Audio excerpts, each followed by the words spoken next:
ba talaga ako makilala, Scarlett? Oo, dahil hindi ako matatahimik. Magkita tayo malapit sa puno ng mangga. Ako ikaw, Scarlett. Galing ako sa future. Paano? Paano nangyari yun? Basta, Scarlett, ayusin mo yung mga desisyon mo sa buhay, ha? Sige na, baka mahuli pa ako ng mga humahabol sa akin. Sandali! Sino humahabol sa'yo? Sino ba yung humahabol sa kanya? May mangyayari ba masama bukas? Bakit di pa siya tumatawag sa akin? Nay, si Biana po, pumasok sa school? Gumala daw kasama yung mga kaibigan niya. Tumatawag? Hello? Si Scarlett po ba to? Kaibigan po to ni Brianna. Nakidnap po siya kanina. Hindi ko po alam anong gagawin. Tulungan niyo po kami. Sinakay po siya sa van. Nay, si Brianna! Nakidnap! Diyos ko! Anong gagawin natin, anak? Bakit tayo mo sumagot? Sabihin mo sa akin anong gagawin ko? Nay! Nay! Saan pumunta si nanay? Scarlett, dyan ka lang ha. Pupuntahan ko yung mga kidnapper. Napakadelikado naman ang ginagawa mo, Nay! Diyos ko, anong gagawin ko? Hello? Buti naman tumawag ka na. Alam mo, kasalanan mo lahat to eh. Kung pinaalam mo sana na makikidnap si Brianna, hindi sana pinigilan ko siya. Scarlett, may malaki tayong problema. Nasa bahay niyo yung humahabol sa akin. Magtago ka na. Scarlett! Nay. Oo, Scarlett. Galing ako sa future. Ikaw ba yung humahabol sa isang Scarlett? Hindi ko na siya kailangan.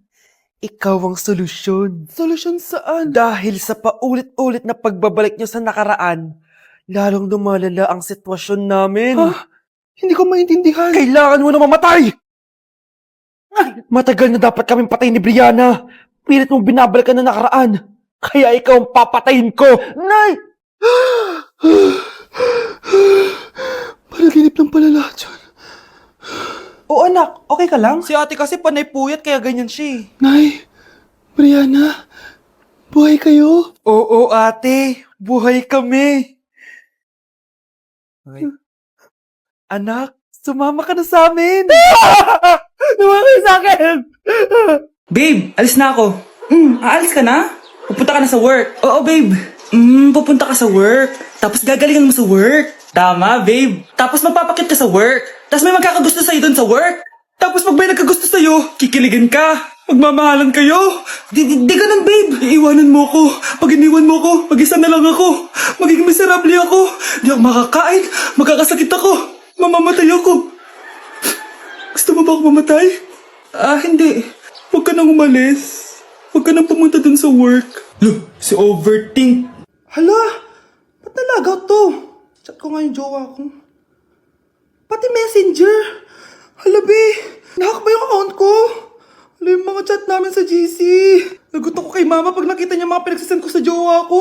Kalimutan ko na yung password ko. Cannot log in. Ano ba yan? Okay, kumalma ka. Twitter. Kaya naman pala daw yung Facebook tsaka yung IG. Kinabahan yung kifi ko dun Akala ko nahack na yung Facebook ko eh. Ayan. Ang dami nag-react ha. Nasa Twitter lahat ng tao ngayon. Nay, punta tayo sa mall. Wag muna ngayon anak ha. Madami kailangan natapusin na trabaho si nanay. Sige po nay. Palagi nilang busy si nanay. Ako na lang mag-isa lalabas. Diyos ko po, nung oras na. Di pa pala kami kumakain ng anak ko. Anak, anong gusto mong ulam? Nasaan na ako? Hala, si Teddy na dumihan na. Ano yung gumagapang? Anak! Pumunta yun. Mare! Yung anak mo! Oh, Mare! Nasa inyo na naman yung anak ko? Pasensya ka na ha, makulit talaga yun. Mare! Patay na yung anak mo! Natagpuan nilang wala ng buhay kasi natuklaw siya ng ahas! Bakit di mo siya binabantayan ha? No? Anak? Hindi. Anak. Ma'am, wag po muna tayo lumapit. Iniimbestigan pa po namin yung bangkay. Anong bawal? Anak ko yun, oh!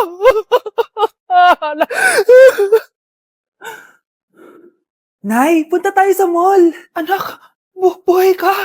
Sige anak, labas tayo. Punta tayo ng mall. Yay! Pumunta kami ng mall. Oh anak, nag-enjoy ka ba sa mall? Opo, Nay. Nag-enjoy talaga ako. Kaso, nagugutom na ako, Nay. Kumain ka na, anak. May tira pang pagkain dyan sa lamesa. May aasikasuhin lang ako trabaho, ha? Sige po, Nay. Ang sarap!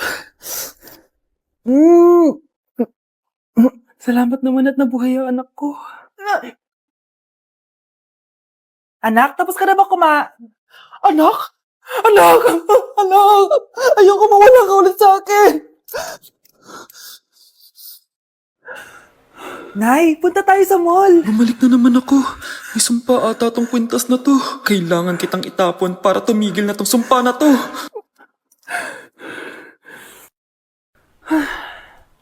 Teka, kwintas ba yun? Sino naman nagtapon nitong magandang kwintas na to?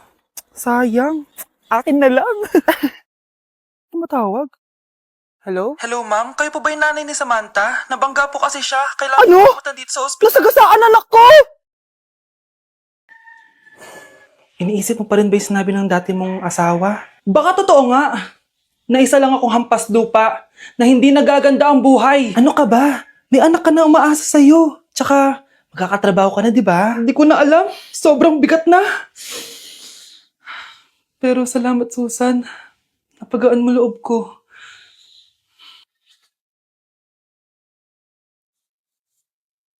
Hello, ma'am. Thank you for calling. How can I help you? Baby, wag ka muna umiyak, please. Sorry, ma'am. Ako muna bahala kay Scarlett, ha? Mag-focus ka lang dyan. Thank you, Susan. Yes, ma'am. I will help you. Scarlett, pagtanda mo, magiging proud sa'yo ang tatay mo. Tay, papasok na ako ng school, ha? Grabe na talaga, anak ko. Dalaga na talaga.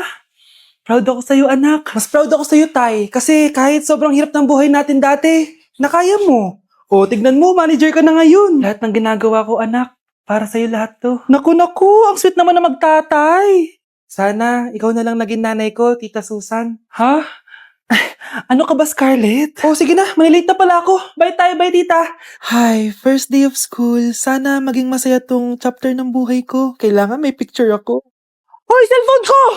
Kala mo ba makakatakas ka? Balik mo yan. Miss, cellphone mo ba to? Cellphone ko. At doon nagsimula ang kwento naming dalawa. Sa susunod kasi, mag-ingat ka. Salamat. Simula nun, palagi na kami sabay kumain. At syempre, nagsishare ng baon. Palagi din kami tumatambay pag walang teacher at pinagchichismisan namin ang mga classmates namin. Sabay din kami umuwi hanggang sa... Uy, Scarlett! Tara, sabay na tayo umuwi. Sige, tara. Kunin ko lang yung mga gamit ko, ha? Oh, kanino galing yan? Eto, binigay nung crush ko. Wow, ganda. Oh, tara na, uwi na tayo, ha? Di na pala ako sasabi umuwi. May gagawin pa pala ako. Sige na. Hoy, sabi mo sabay tayo umuwi. Ano nangyari dun? Wow, Edward! Ang ganda naman ng bahay mo. Simula ngayon, Scarlett. Dito ka natitira, ha? Masanay ka na. Matanong ko lang, bakit pala gusto mo akong panagutan? Di ba iniwan mo na ako? Scarlett, hindi naman talaga kita iniwan. Alam mong, kinailangan ko lang sumama ng matagal sa ibang bansa. Kasama yung mga magulang ko. Ang importante, nandito na ako, Scarlett. Bubuo na tayo ng pamilya. Ang sarap naman pakinggan nun. Oh, Scarlett, bakit? Ang sakit ng tiyan ko! Ha? Teka lang, tatawag ako ng nurse, ha? Diyan ka lang. Edward. Buti na lang dumating ka, tita. Ako, Edward, salamat sa pera, ha? Makakasiguro kang kay Scarlett Lato mapupunta. Bakit nandito yung babaeng yan, ha? Paalisin niyo yan! Ha? Ano nangyayari? Scarlett, anak, di mo ba kilala? Nanay mo ko. Hayaan mo, baka dala lang ng pagbubuntis niya. Tawag lang po ako ng nurse, ha? Scarlett, dyan ka lang, ha? Edward, wag mo kang iwan, please! Wag mo kang iwan dito sa babaeng to! Akala mo ba makakatakas ka sa akin? Binigyan ako ng malaking pera ni Edward, oh. Nakuha ko na yung gusto ko. Ngayon, pwede ka na mawala. Nay, wag po, please. Scarlett, pigilan niyo babaeng yan! Brianna? Tita, anong ginagawa niyo kay Scarlett, ha? Wala. Ina-adjust ko lang yung unan niya. Napakasama mo, tita. Sariling anak mo, papatayin mo? May ipapakulong ako dito. Ano? Kulong! Edward, nakatakas siya! Scarlett, hayaan mo na siya. Hindi ka na niya pwedeng saktan, ha? Paano yung pera? Buti na nakatakas ako. At least may cheque naman ako. Nasaan na yun? Nasaan na yung cheque? Ito, oh. Naiwan niya.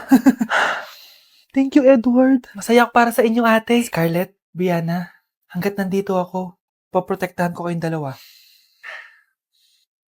Nay, maniligaw ko nga pala. Hi, tita. Ako nga pala si Enzo, ang soon-to-be jowa ni Scarlett. Enzo? Anak, di ba yan yung anak ng mayor? Opo, Nay. Galing mo talaga pumili, anak. Mukhang magkakapera ako A few moments later. O sige, pumapayag na ako na maging jowa mo tong anak ko. Yes! Pangako, tita, hindi ko papaiyakin si Scarlett. Pwede mo na akong i-kiss. Pops, may bayad ang kiss sa anak ko, ha? Nay, ano na naman yan? Aba, syempre, ang mahal ng diaper at gatas mo ng bata, tapos libre lang. Ano naman? Tita, magkano po ba? Magkano? Eto price list. Holding hands, 200 pesos. Hug, 300 pesos. Kiss sa kamay, 500 pesos. Kiss sa noo, 700 pesos. Kiss sa lips, 1,000 pesos. At kung makikipag-date kayo sa isa't isa, 3,000 pesos at dapat sagot mo yung bill, ha? 3 hours lang yun. Kung mag-extend ka, pwede naman magbayad ng additional. At, bawal tumawad. Pili ka na lang. Ngayong mahal naman, Diyos ko. Ano naman? Business is business. Kailangan ko ma-ROI mga nagastos ko sa'yo. Ito po, tita. Cheque. Unlimited kiss na yan, na. Cheque? Kahit gumawa pa kayo ng 10 anak. 1 million ba to? Ano to? Idedemanda mo ako? Ano ba ginawa ko sa'yo? Oo, ipapademanda kita. Gagawin mo pa akong business mo, ha? Wala ka namang business permit. Tsaka ang mahal naman ng mga presyo mo. Di naman gano'ng kaganda tong anak mo. Teka lang, joke lang yun eh. Mahilig talaga ako maganon. Isusumbong ko kayo sa tatay ko, Mayor. See you sa kulungan. Ikukulong na naman ako. Bakit di sumasagot jowa ko? Mga walang iya tong mga to. Naglalandian pa sa harap ko. Aba, kaya pala di ka sumasagot sa mga tawag ko? Kasi nakikipaglandian ka pala dito kay Samantha? Excuse me? Jowa ko yan. Excuse me? Nauna siya naging akin. Inagaw mo lang. At ikaw, break na tayo! Nababaliw na ata yun. Okay, class, ibibigay ko na yung mga grades nyo. Samantha, naka-98 ka. Ikaw ang highest. Deserve mo yan, Samantha. Thank you, ma'am. Paano naka-98 itong si Samantha? Puro kalandian lang naman yung natupag niya. Kapag inggit, pumikit na lang. At kayong lahat, 95. Maliban lang kay Scarlett, ikaw lang ang bagsak sa buong klase. Bagsak ako? Hindi pwede, ma'am. Ipasa mo ko. Wow! Anong ibibigay kong grade sa'yo, madam? Di ka naman pumapasok sa subject ko.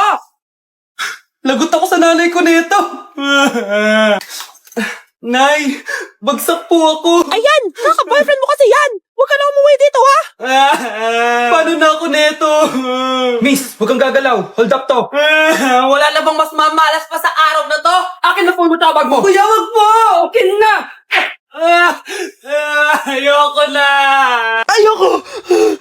Anak, anyari sa'yo? Anay, masamang panaginip lang. Ayan, hindi ka kasi nag-i-skincare bago matulog. Ganun pala yun, Nay. Oo, anak. Try mo tong overnight serum ng Garnier. May 10% pure vitamins ito so that you can #power through the night. Kaya goodbye na sa mga nightmares. Sige, Nay, tatry ko. Grabe, ang fresh ko na naman. For sure, may in love na naman sa akin yung jowa ko. Oo, glowing ka nga, anak. Pero huwag ka ilusyonada kasi wala ka naman jowa. Grabe. Grabe ka, Nay.